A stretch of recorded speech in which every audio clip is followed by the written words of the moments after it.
Creating a hole for bigger stems, just make sure your hole is you're not tearing up your oasis, and you're very specific on placement, and that you have good soaked oasis and a lot of water in the container. Otherwise, holes can create problems for flowers when you're pushing them in. So using like the tuberose stem again and the amaryllis works well in oasis especially.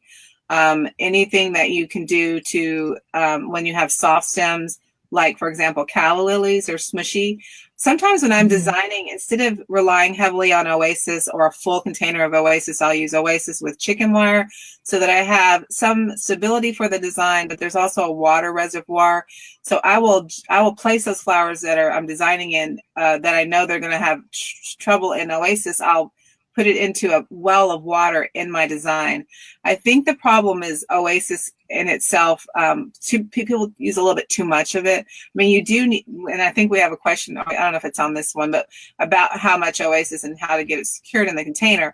But if you use half oasis and half chicken wire, it'll keep the stem secure and give you a little bit more space to put these bigger flowers in.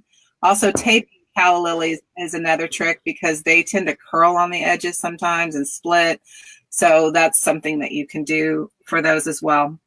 It's just, you have to kind of practice and learn a few different ways with some of those flowers. And make sure you put those amaryllis, bigger stem flowers, like big super callas, for example, or callas, need to go in first, because there's nothing worse than building this big design and then you're trying to get that flower in and it's already delicate as it is. And so you need to put those big stem flowers in first. So that will help.